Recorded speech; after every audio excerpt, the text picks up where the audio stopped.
Silakan duduk. Shalom. Puji Tuhan ya, sudah lama gak kesini. Terima kasih atas undangannya, puji Tuhan. Hari ini kita mau sama-sama belajar ya, saya juga masih belajar. Kita mau belajar kingdom prosperity ya, artinya kemakmuran sorga yang harus kita rasakan ya. Kemakmuran sorga yang harus kita rasakan di dunia ini gitu ya. Nah, kita mau sama-sama belajar ya. Oke, slide berikutnya. Apa sih kingdom prosperity gitu ya. Nah, kingdom prosperity adalah keberhasilan dan kemakmuran dalam kerajaan Allah ya. Nah, kita akan mempercayai dan mengandalkan Tuhan supaya apa? Kita dapat mengalami nih kingdom prosperity itu berbagai aspek kehidupan masa sekarang. Kalau kita bilang ya, kalau kita rasakan aduh, hari ini kok hidup kita biasa-biasa aja. Kayaknya untuk mengalami perubahan struggle banget. Kalau untuk mengalami perubahan kayaknya susah banget. Kok kayaknya dari tahun ke tahun kita tetap aja gitu nge-flat. Ada kadang-kadang bukan nge-flat lagi Bu, ada juga yang istilahnya turun gitu ya. Nah, kita mau merasakan karena kita tahu Allah kita kaya, amin. Kita mengakui Allah kita kaya, betul nggak? Kita didesain Tuhan ya, bahwa hidup kita itu berarti di hadapan Tuhan. Kita percaya Tuhan kita kaya, amin. Kalau Tuhan kaya, kita sebagai anaknya kita harus kaya. Ya. Kita layak mendapat kekayaan itu karena apa? Kita anak Allah. Kalau bapak kita ya, bapak duniawi kita aja, kita sebagai orang tua nih, rata-rata kita orang tua kita pasti punya anak. Kita pengen anak kita tercukupi, betul nggak? Kita pengen anak kita itu dia harus berhasil, dia harus cukup, sandang, pangan, papan, semua pasti kita sebagai orang tua, kita pasti mengusahakannya, benar nggak? Ya, nah apalagi Bapak kita di sorga. Jadi Tuhan itu pasti mencukupi apa yang menjadi keperluan kita. Nah, kita itu harus ngerti gimana kita download nih berkat-berkat Tuhan. Supaya ketika kita di dunia ini kita merasakan kingdom prosperity itu.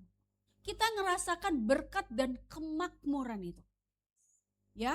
Nah, apa sih aspek kehidupan kita supaya kita merasakan kingdom prosperity itu? Kita mau belajar, ya. Nah,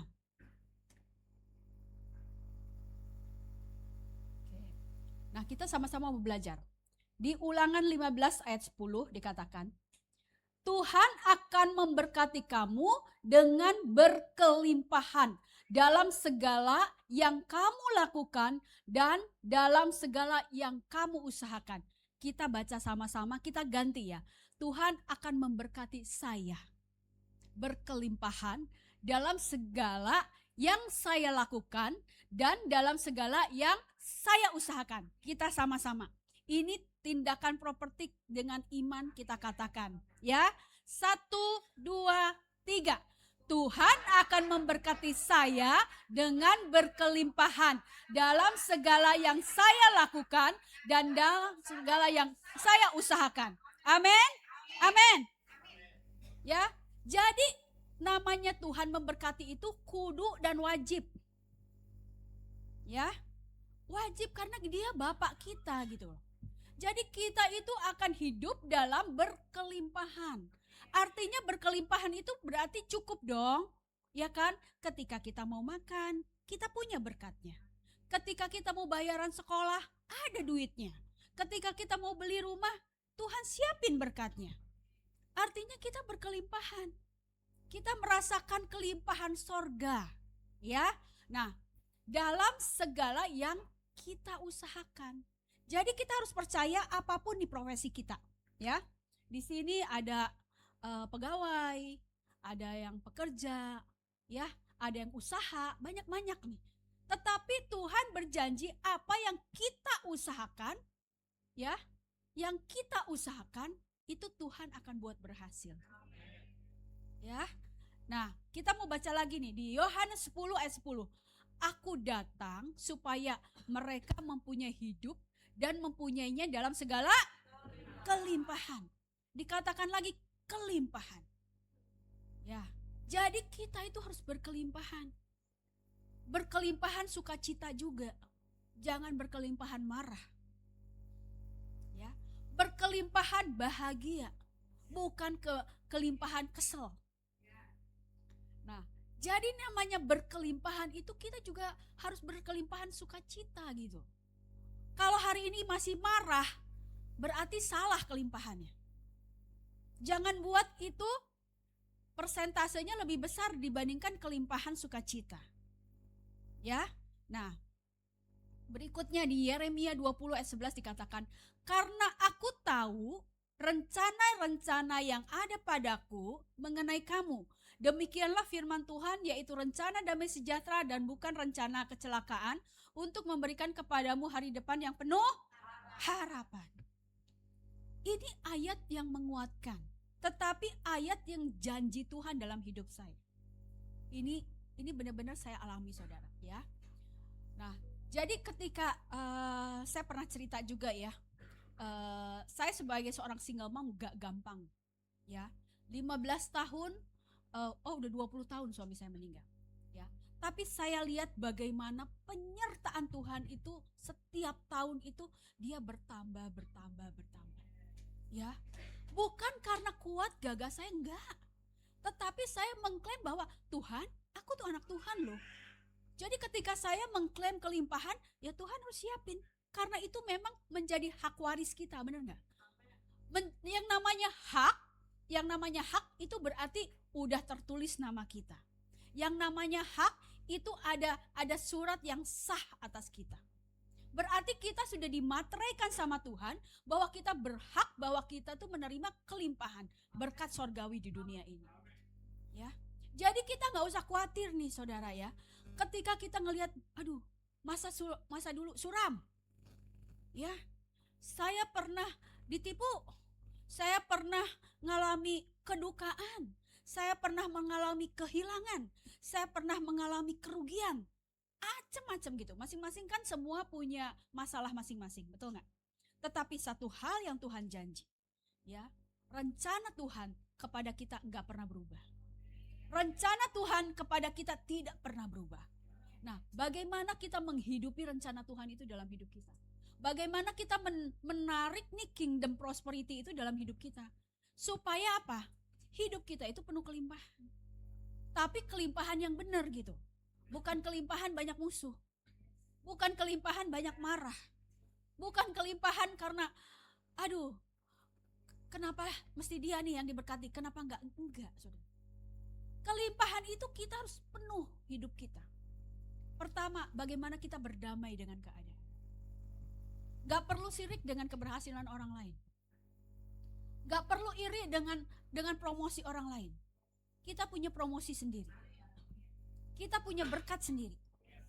Ya, seperti Tuhan menjanjikan talenta, kita juga punya talenta. Ya, karena dikatakan segala yang kamu usahakan di Ulangan itu. Artinya ketika segala yang kamu usahakan, kita harus berusaha, benar gak?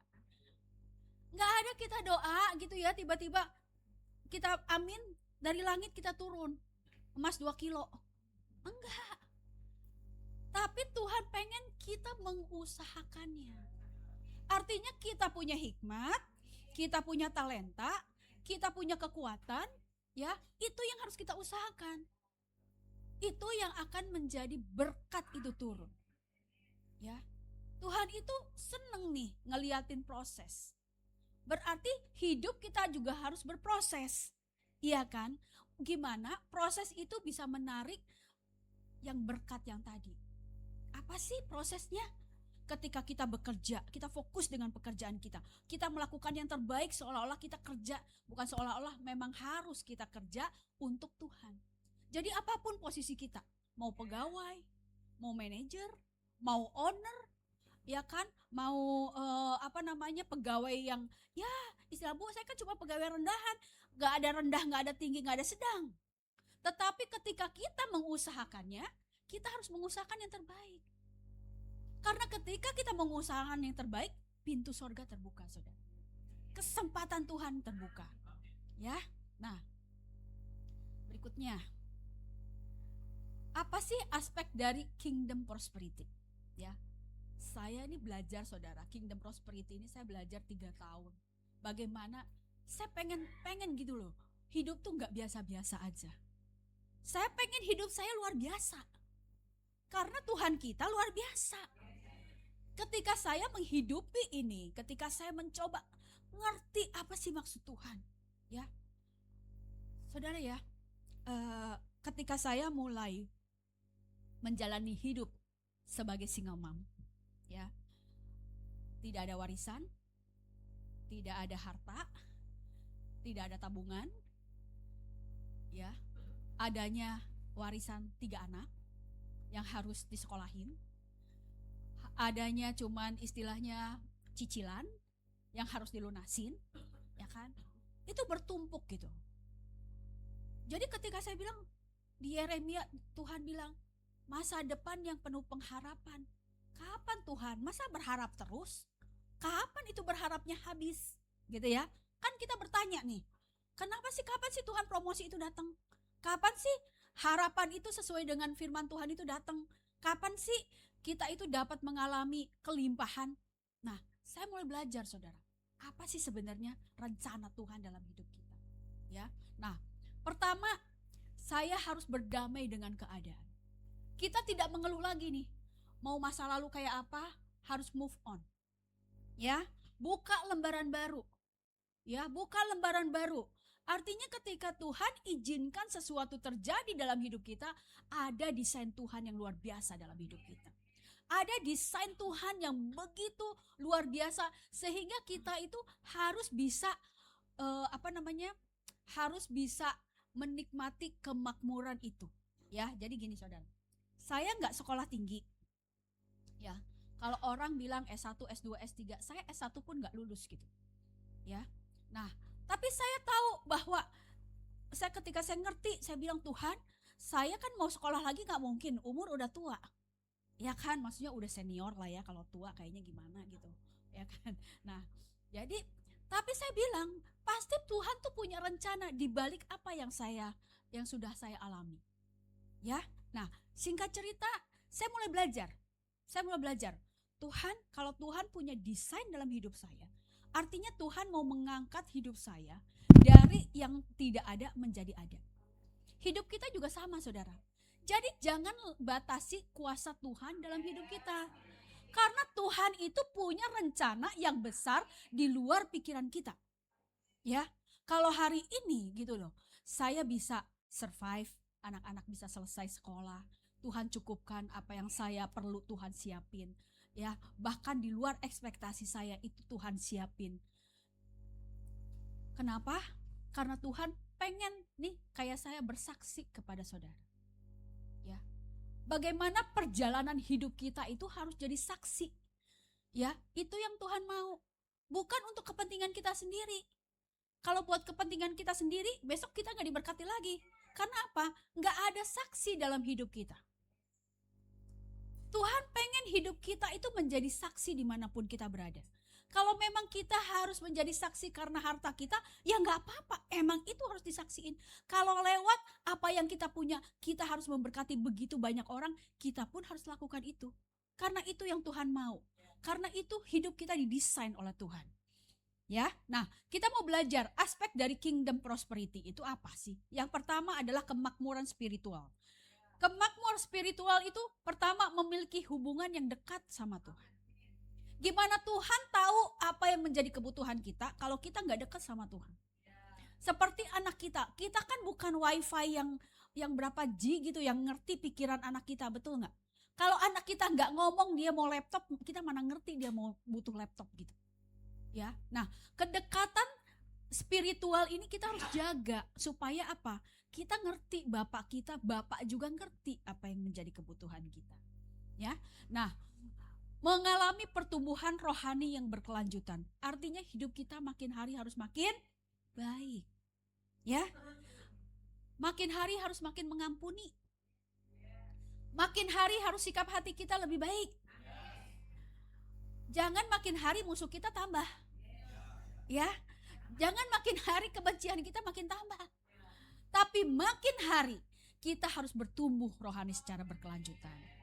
Ya, terus memiliki iman yang kuat dan teguh. Iman itu kadang-kadang, aduh, kapan ya Tuhan? Karena waktu Tuhan bukan waktu kita, saudara. Ya, kita tuh terus beriman supaya kita ngerti kapan sih waktunya Tuhan. Karena Tuhan tuh punya timing kairos yang tepat. Ya, jadi jangan pernah kita mendikte Tuhan, Tuhan kenapa nggak besok aja nih, saya udah mulai nyicil nih rumah yang sebelah. Taunya Tuhan udah siapin yang lebih baik gitu. Jadi jangan ngelihat satu perspektif yang singkat, tetapi Tuhan itu punya rencana hidup kita ke depan lebih baik dan lebih baik lagi. Ya. Nah, kemudian kemakmuran finansial, memiliki kecukupan dalam materi. Nah, kalau kita merasakan kingdom prosperity, yang namanya kebutuhan Tuhan pasti cukupin. Amin. Ya. Terus mengalami kemakmuran dalam bisnis dan pekerjaan. Jadi apa yang kita usahakan itu berhasil. Kita ketemu customer, Tuhan kasih customer yang tepat. Kita buka toko, kok toko kita yang ramai bukan toko sebelah. Ya, karena Tuhan itu sudah memilih dan mendesain kita gitu. Terus kita memiliki kemampuan untuk memberi dan berbagi kepada orang lain. Nah, yang namanya diberkati, udah pasti kita harus menjadi berkat buat orang. Kenapa sih Tuhan tuh memberkati kita? Ya supaya kita bisa menjadi berkat. Kalau kita dikasih, terus kita gak jadi berkat, ya buat apa? Jangan sampai dialihin nih berkat kita. Ya, nih memberi itu bukan karena besar dan kecil ya saudara ya. Tetapi bagaimana hati kita itu tulus loh, melayani Tuhan. Gak ada embel-embel gitu ya. Oh Tuhan kalau aku dikasih begini, aku mesti begini. Enggak. Tetapi ketika kita memberi itu ada satu sukacita saudara. Ya, nah kami saudara di Salt and Light gitu ya. Kita kan kerjanya baksos mulu, ya kan? Sekali baksos lagi gitu ya. Kayaknya tahun ini kita rekor deh gitu ya. Kita punya baksos sampai 4 atau 5 kali, saya udah lupa. Dan itu biaya tuh gak kecil, ya. Tapi saya merasakan semakin banyak kita baksos, semakin saya diberkati. Semakin kita memberi, semakin kita diberkati. Karena itu udah mata uangnya Tuhan gitu. Itu udah currency-nya Tuhan. Kita kasih 100, Tuhan bilang gue kasih 1000. Kamu nabur lagi lebih banyak, dia akan kasih lebih banyak lagi. Karena apa? Itu yang namanya kita kepercayaan. Ya, seperti gini saudara ya, contoh. Saya punya karyawan misalnya ya, gaji dia 5 juta. Ya, misalnya 5 juta. Terus dia itu kerja baik. Ya, harusnya dia job desk-nya itu 1 misalnya. Tapi ternyata dia bisa kerja extraordinary gitu. Ternyata dia bisa sekaligus dia bisa kerjaan untuk 3 orang, dia kerjain 1 orang. Kira-kira saya sebagai atasan, mendingan saya naikin gaji daripada nambah lagi karyawan. Betul gak? Ya, nah kita pun berpikir begitu, apalagi Tuhan kita. Ketika kita melakukan, waduh ini saya punya anak bisa kerja extraordinary nih. Ternyata dia bisa ngurusin gitu ya pelayanan, mau sampai malam, udah doa puasa 3 hari, masih melayani begini, masih gini. Jangan pernah hitungan sama Tuhan saudara. Iya kan? Tuhan tuh tahu, kita gak usah ngeklaim. Tuhan hari ini saya udah besuk si A ya, besok saya udah mengunjungi si B ya. Tuhan saya udah kasih loh 100.000 sama dia tuh. Tuhan saya udah kasih nih 50.000 buat ongkos sama dia. Gak perlu saudara. Tuhan ngerti kok. Ya, kita gak perlu belajar matematika sama Tuhan, gak usah. Tuhan itu tahu. Dan Tuhan tuh lihat tulus. Jangan kita, Tuhan saya udah nyumbang nih sama gereja 1 juta. Kenapa saya tambah rugi bukan tambah makmur? Gak bisa. Currency begitu gak ada. Ya, tetapi ketika kita memberi dengan tulus, kita lihat nih. Tuhan itu udah punya sesuatu. Oh bentar lagi kamu promosiin. Oh bentar lagi kamu tambah aset. Oh bentar lagi customer baru kamu dan akan datang terus. Nah itulah rumusnya Tuhan. Ya. Nah yang ketiga kemakmuran emosional. Kemakmuran emosional itu memiliki damai sejahtera dan kebahagiaan. Ya, jadi nggak bersungut-sungut. Ya, apapun nih orang mau ngomongin kita, bodoh teuing. Ya, kita harus punya satu gini loh. eh, Jangan kasih kesempatan orang untuk menjauhkan kita dari kasih karunia Tuhan. Kita satu hari kesel, kita hilang, kita rugi berkat kita. Jangan mencuri itu. Ya, saya selalu punya prinsip ya. Orang mau ngomongin apa, orang mau apa bodoh amat. Saya nggak minta makan sama dia. Pertama. Yang kedua, nggak nambah omset dia juga, ya kan? Jadi jangan kita maksudnya terpengaruh dengan gitu. Capek saudara. Ya, hati kita harus kita jaga. Kalau bukan diri kita yang jaga, siapa lagi yang jaga hati kita? Ya, jadi api dalam hidup kita itu harus kita yang jaga. Karena itu pelita dalam diri kita. Jangan rusak lah ya.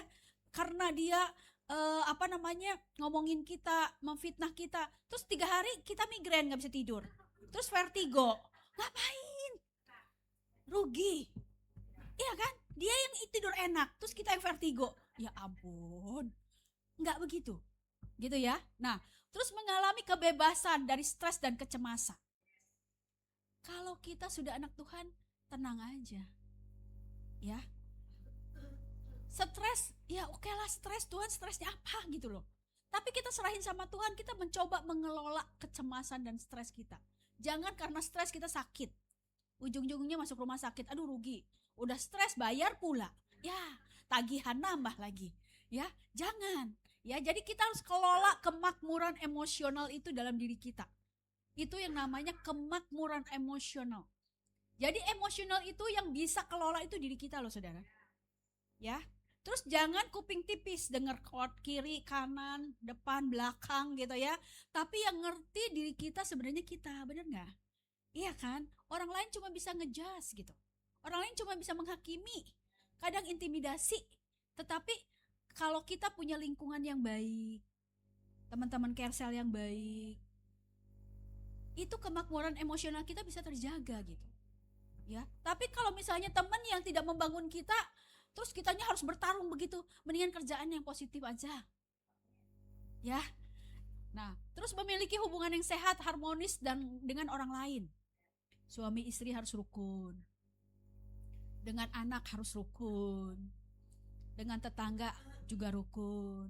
Apalagi dengan teman sepelayanan. Ya. Amin. Kenapa yang dijadwal dia doang? Kenapa gua kagak dijadwal? Lah, susah dah. Gitu ya.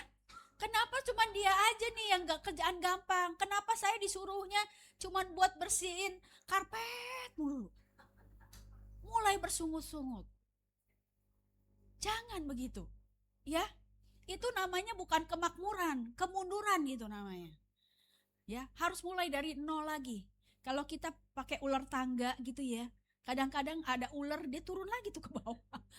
Ya, kalau ular tangga tuh jangan sampai ketemu ular. Gitu loh. Supaya apa? Kemakmuran kita terjaga step by step, step by step. Aduh, jangan kita kayak ular tangga ketemu ular kita turun lagi nih. Ya. Nah, itu yang harus kita jaga kemakmuran itu, ya. Nah, keempat, kemakmuran fisik harus sehat, yang baik dan kuat. Jangan tiap hari makan jeroan. Jangan mencobai Tuhan. Ya kan? Jangan mencobai Tuhan. Enak sih, jeroan enak gitu ya kan? Nah, tapi itu mencobai Tuhan. Ya. Nah, karena tubuh kita adalah tubuhnya Tuhan. Jadi kita wajib menjaga supaya apa? Kita tuh bisa punya umur yang lebih panjang, kita bisa menikmati kemakmuran yang kita alami gitu ya. Nah, terus mengalami kebugaran, kekuatan fisik, olahraga, ya. Memiliki kemampuan untuk menikmati hidup dan melakukan aktivitas yang menyenangkan. Gak usah mahal, tapi kita enjoy gitu loh. Ya, tetangga mau keluar negeri ya biarin aja. Ya kan, kalau kita bisa ke Anyar ya ke Anyar aja. Tapi happy. Jangan kita mau keluar negeri pinjam duit, pusing. Ya, apalagi pinjol. Aduh, dia udah ke Singapura. Bentar lagi gua mesti ke Singapura. Tapi rate-nya mahal. gue pinjam dulu deh duitnya ke pinjol. Aduh, itu mah cari masalah. Nggak usah, yang penting happy kita, ya. Nah, berikutnya kita mau belajar masalah breakthrough, ya. Apa sih jalan keluarnya dalam menghadapi ketakutan? Pertama adalah breakthrough dalam menghadapi ketakutan. Ini penting saudara, kenapa? Karena ketika kita mau mengalami kelimpahan, kita harus keluar dulu nih dari lubang, ya. Kita harus keluar dulu dari sesuatu yang mengekang kita. Ya. Nah, pertama adalah breakthrough dalam menghadapi ketakutan. Kita mau baca di Yesaya 41 ayat 10 dikatakan, "Janganlah takut sebab aku menyertai kamu. Janganlah bimbang sebab aku adalah Allahmu.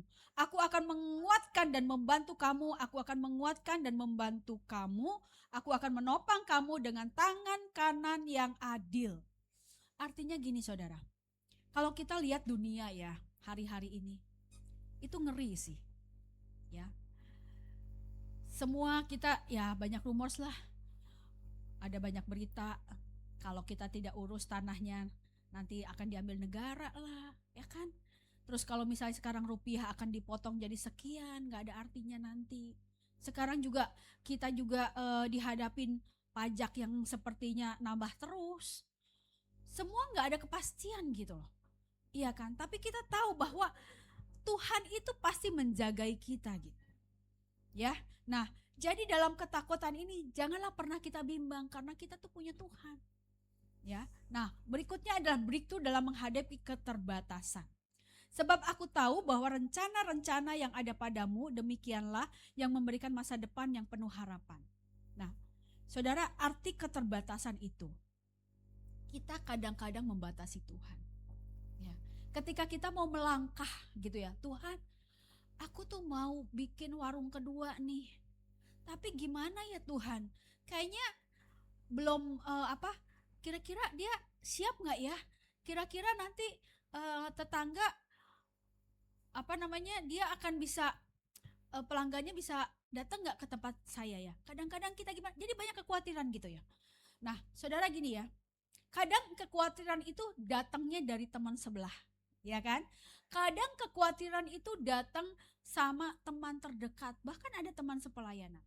Artinya ada intimidasi, ada sesuatu yang, aduh ngapain sih kamu ekspansi, ngapain sih kamu kerja begini, kamu percuma lah kerja begitu, kamu gak akan dapat apa-apa.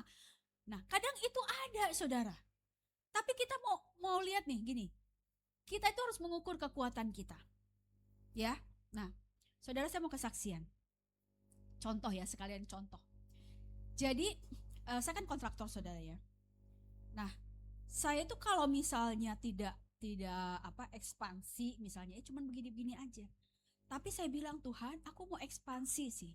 Tapi kayaknya saya punya keterbatasan. Pertama, istilahnya kira-kira saya masuk daerah baru oke apa enggak ya? Gitu kan. Kalau misalnya saya ekspansi, kira-kira saya mampu enggak ya saya menjalanin istilahnya 2 company gitu ya kan. Nah, tapi ketika saya bawa dalam doa, saya bilang, Tuhan, kalau memang ini Tuhan mau, karena apapun yang saya kerjakan itu milik Tuhan. Ya, satu hal saudara, ketika kita mempunyai segala sesuatu itu bukan punya kita. Tuhan itu akan memberkati ketika kita menyerahkan semua bisnis kita, semua yang kita usahakan. Ini loh Tuhan punya. Kalau Tuhan memberkati perusahaan saya, kalau Tuhan memberkati apa yang saya usahakan, berarti ada berkat juga untuk orang lain. Ya, ada berkat juga untuk orang lain. Gitu ya. Nah, singkat cerita, saya mulai ketika saya mau belajar, maksudnya mau melangkah ekspansi, tiba-tiba saya punya omset turun, saudara. Ya, tiba-tiba drop gitu ya, turun. Terus saya tanya, kenapa? Apa sih yang terjadi gitu ya? Nah, ternyata kompetitor semua udah pada masuk gitu. Nah, kita pun nggak bisa mencegah orang untuk bisa berhasil, benar nggak saudara ya? Tetapi kita cuma bilang bisa, Tuhan, aku beriman kita punya Tuhan yang dahsyat. Kita tidak membatasi kuasa Tuhan. Nah, kadang intimidasi itu datang. Waduh, kamu mau ekspansi sementara omset kamu turun. Kamu ekspansi sementara kamu dalam masa kesulitan. Ya, nah saya cuma bisa berdoa sama Tuhan, Tuhan kasih saya tanda, kasih saya tanda apakah saya lanjut apa tidak. Saya cuma pengen Tuhan itu bekerja dalam hidup saya, sehingga apa yang harus saya lakukan itu benar-benar Tuhan yang lakuin gitu. Ya, nah jadi ketika saya doa, saya damai sejahtera gitu ya, tiba-tiba saya ditelepon, Bu, ini loh, yang Bu Nancy mau cari gudang sama kantor ini ada yang mau jual. Oke, saya bilang saya nego, sepakat satu harga. Oke, saya bilang saya minta bayar ya, saya nggak mau bayar cash, tapi saya bayar 3 bulan, saya bagi 3 bulan, saya bilang gitu. Udah setuju, oke. Tiba-tiba saudara, tiba-tiba si yang punya tanah itu dibilang, maaf ya Bu ya, kita sih sudah sepakat, tapi ada yang nawar lebih tinggi daripada saya. Harusnya kan nggak cengli lah, betul nggak? Nggak adil lah, nggak fair gitu loh, ya kan? Itu dua pilihan, bisa marah, bisa enggak. Tapi kepala udah ngebul, ya kan? Nah, karena udah kasih DP, ya kan? Kayaknya nih orang kok enak banget gitu kayak begitu ya. Saya bilang tapi Tuhan bilang udah, pokoknya kamu tenang aja. Jadi saya harus berdamai dengan diri saya, harus bikin saya tenang dulu gitu kan. Karena kalau marah nggak bisa mikir gitu kan ya. Nah akhirnya waduh, mana minggu harus khotbah, saya nggak boleh marah. Kalau marah saya nggak dapat firman gitu ya kan. Nah jadi singkat cerita saya bilang ya sudah, kalau gitu nggak apa-apa. Kalau nggak jadi berarti bukan rezeki. Berarti ada sesuatu memang yang Tuhan izinkan mungkin di tempat lain. Artinya saya harus bisa berdamai lah dengan keadaan.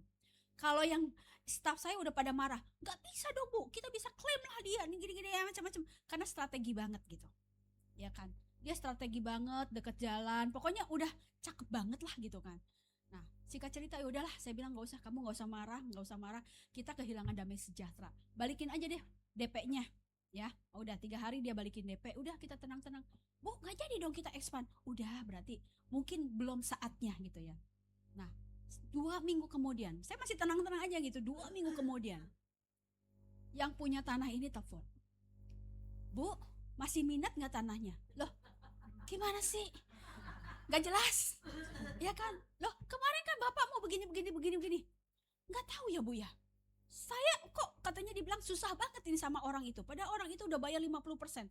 Tapi kayaknya saya nggak bisa jual sama dia. Waduh, saya bilang Pak, saya nggak ngerti urusan Bapak sama dia, dan saya nggak mau tahu. Saya nggak mau memenuhi pikiran saya dengan urusan orang lain gitu ya kan. Saya nggak mau tahu Pak, tapi saya nggak ngerti. Sekarang gini aja, Bapak mau jual atau enggak? Kalau Bapak mau jual, saya bilang, ya saya juga cuman ada duitnya segini, saya gituin gitu kan. Jadi saya turunin dari harga yang emang udah kesepakatan yang dulu gitu kan. Malahan dia tiba-tiba dia oke. Ya udah katanya Bu gitu kan. Nah, ya udah Bu, dia bilang gitu. Saya kurangin sekian, malahan dia kasih lebih murah, saudara. Dari situ saya tuh belajar, ya. Kadang-kadang kejadian itu menjadi pembelajaran buat kita loh.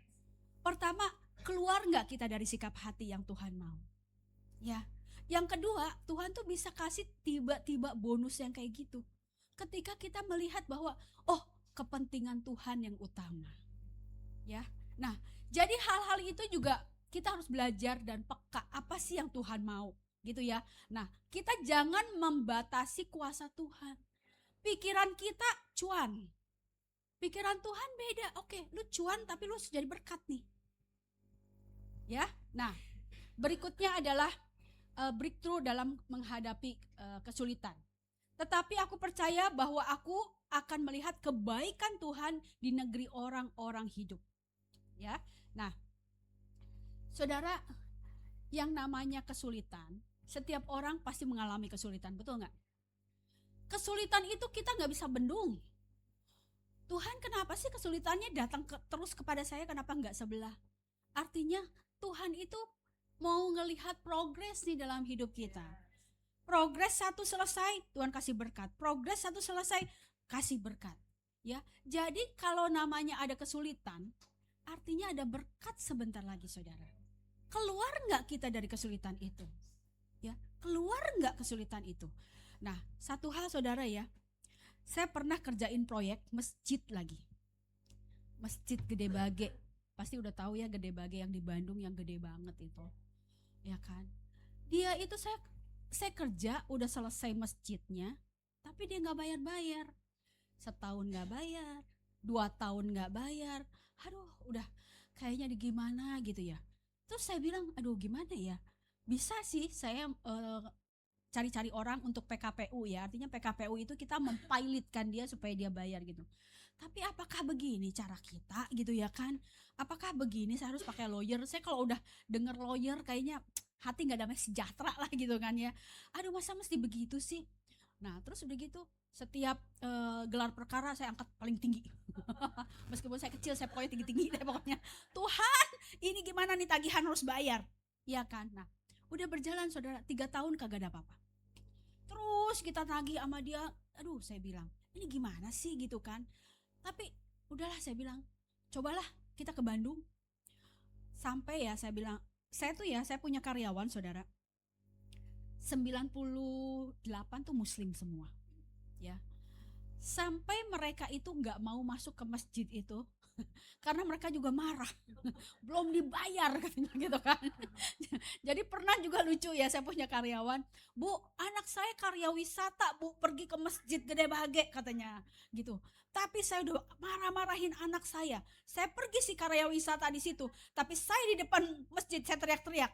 Saya bilang dia gitu, dia bilang saya nggak mau masuk karena dia belum bayar sama perusahaan saya gitu.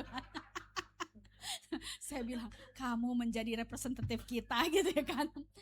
Nah, lucu banget saudara gitu ya. Nah, tapi begitu tahun kelima saudara, saya cuma bilang begini, ya kita udah datengin sih, udah berbagai cara kita tempuh gitu ya, sampai kepada gubernur juga kita udah tempuh, cukup lumayan gitu ya kan.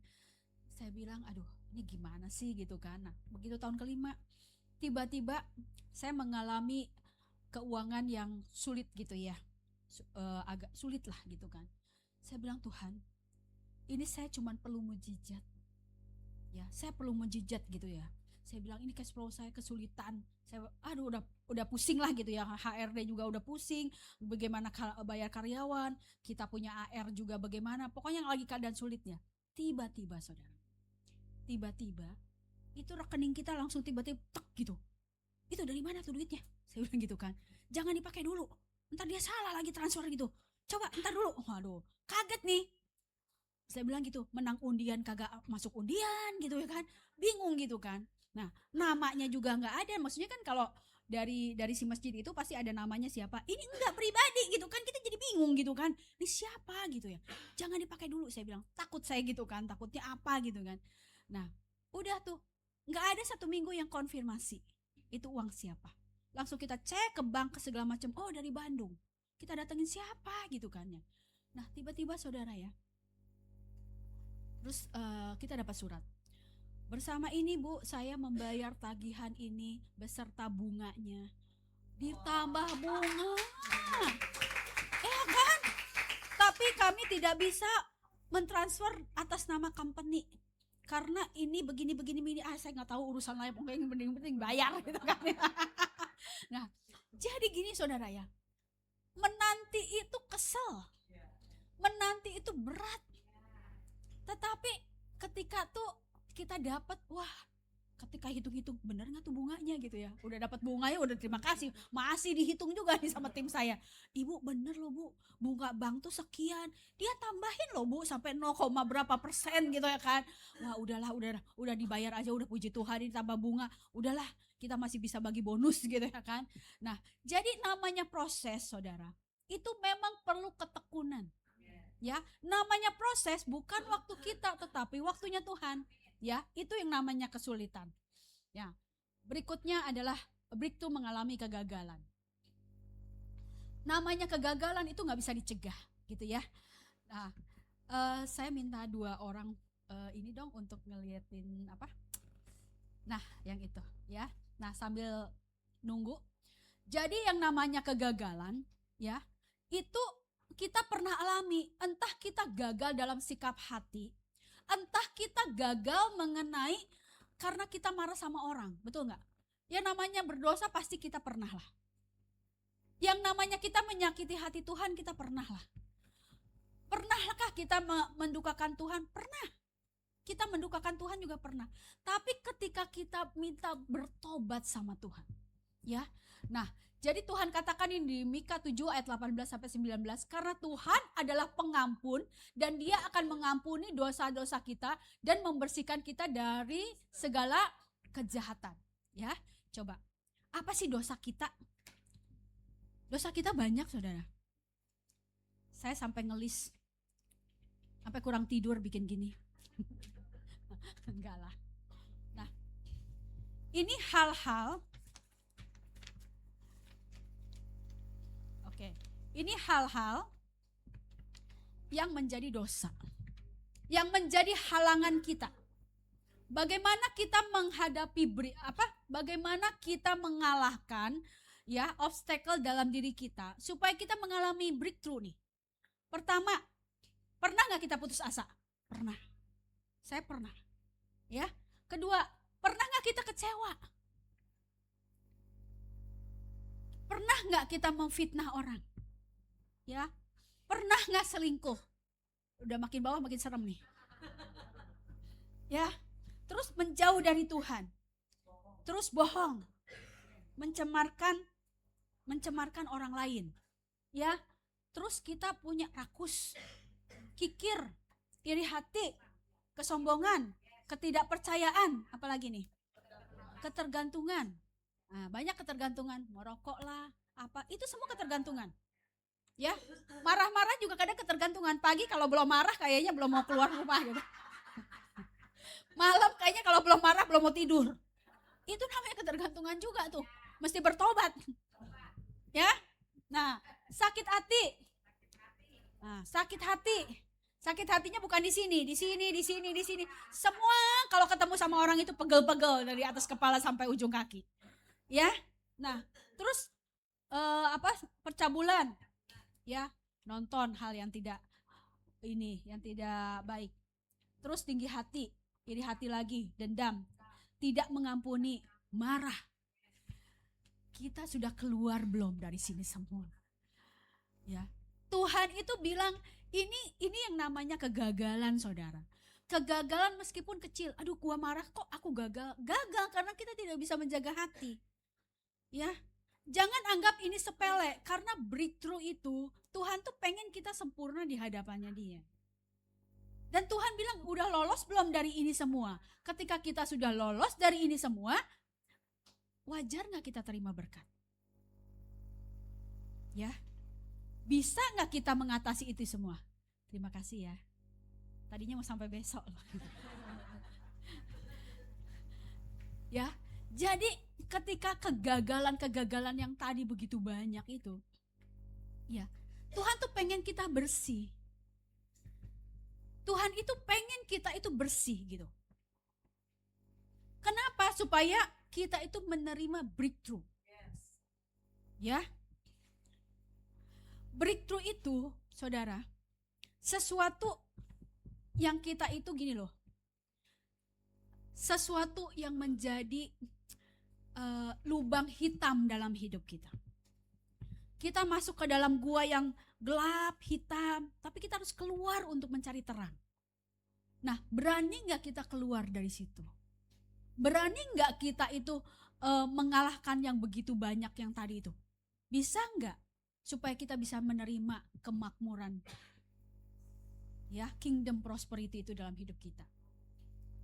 Ya, nah, berikutnya adalah breakthrough dalam menghadapi kematian. Aku adalah kebangkitan dan hidup, barang siapa percaya kepadaku ia akan hidup walaupun ia sudah mati.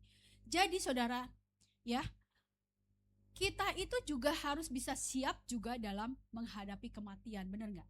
Tetapi sesuatu, misalnya gini Saudara ya, ada beberapa yang saya layanin juga karena dia sakit kanker, yang seolah-olah, aduh, kanker itu kan kayak menakutkan banget, bener gak sih?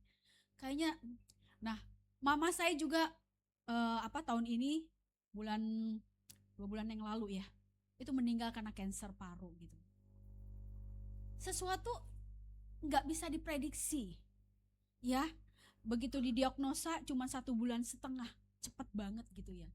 Tapi Saudara gini loh, ketika kita menghadapi segala sesuatu, kita harus tetap percaya. Bukan rencana Tuhan buat diri kita bahwa kita harus sakit, harus enggak gitu ya. Tapi yang namanya sakit Tuhan izinkan terjadi, pasti ada sesuatu yang memang Tuhan izinkan terjadi gitu. Iya kan? Kalau misalnya itu bisa melewati semua, berarti hidup kita akan menjadi kesaksian buat orang banyak. Ya, jadi jangan menyerah nih.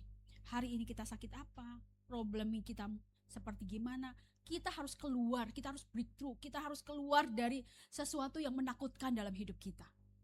Ya. Nah, berikutnya. Apa sih dosa yang dosa yang menghalangi pencapaian kingdom prosperity? Ini yang tadi saudara bisa dibaca.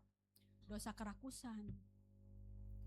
Kayaknya ya, kalau misalnya tetangga jualan, aduh, pokoknya dia nggak boleh untung deh, yang cuan saya dah. Serakah banget gitu jadi orang.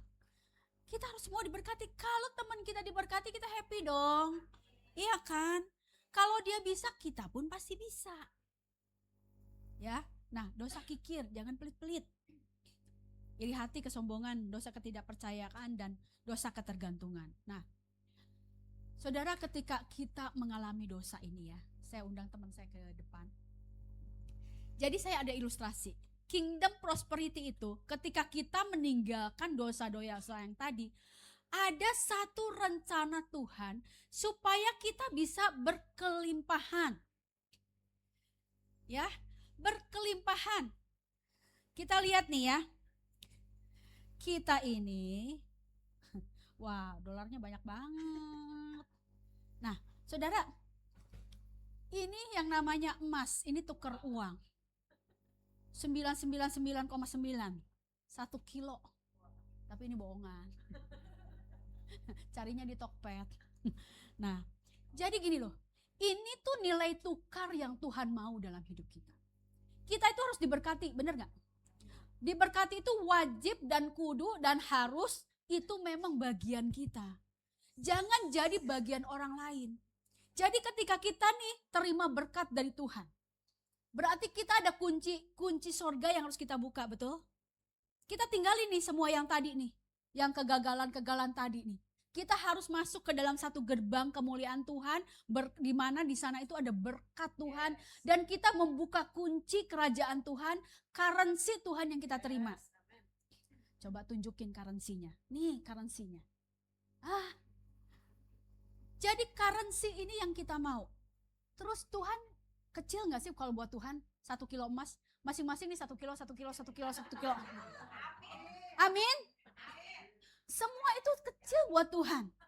Kalau kita dapat nih, rupiahnya banyak, dolarnya banyak, currency-nya juga lebih besar. Itu berarti kita itu membuka kerajaan Tuhan supaya kita diberkati, benar gak? Tapi Tuhan mau apa? Breakthrough. Tinggalin itu yang begitu banyak tadi. Ya, kita harus masuk nih ke dalam satu masa di mana kingdom prosperity itu ada dalam hidup kita. Ya, terima kasih Ibu. Ya, ini contoh saudara ya, supaya apa? Kita ngerti nih, apa sih yang harus kita ambil? Apa sih yang harus kita terima? Yang harus kita terima itu wealth. Ya, prosperity itu. Ya, yang harus kita terima itu ya seperti itu. Jadi saudara, jangan pernah menyerah. Hari ini kita berusaha apapun. Kita doa sama Tuhan. Tuhan, aku akan menerima apa yang belum pernah kita pikirkan. Itu yang Tuhan siapin. Aku akan menerima kekayaan. Aku akan menerima prosperity. Ya, tapi Tuhan minta tadi breakthrough. Ya, kita harus keluar tuh dari yang tadi tuh. Kita harus terima. Ya. Nah, saudara, ketika saya belajar saudara ya. Saya belajar, saya bertanya. Dan saya coba menghidupi. Ya, saya coba menghidupi. Dan apa yang terjadi saudara? Bukan kuat gagah saya. Bukan kuat gagah siapa gitu ya. Saya undang pemusik ke depan. Nah, jadi saudara ya, ketika saya mengusahakannya ya, kalau orang bilang ya gini, aduh, kamu masuk ya ke project-project yang pemerintah, orang takut. Tapi hari ini saya diberkati gitu loh. Saya nggak mau istilahnya membayar, waduh nyokok-nyokok gitu, saya nggak mau saudara. Tapi saya bilang saya harus kerja benar, saya harus kerja baik supaya apa? Aku terus dipakai gitu. Dan Tuhan itu memberkati yang tidak pernah kita pikirin. Ya. Tuhan itu begitu dahsyat. Jadi jangan pernah menyerah dengan apapun juga. Karena Tuhan punya rencana yang terbaik dalam hidup kami, ya. Kita mau sama-sama bangkit berdiri. Kita mau nyanyi Saat Tiada Jalan. Kadang kita tidak ngerti jalan Tuhan dalam hidup kita. Kadang kita juga ngerasa, aduh, kenapa sih persoalan datang bertubi-tubi? Ya, kita mau menyanyikan Saat Tiada Jalan ketika kita menghadapi persoalan.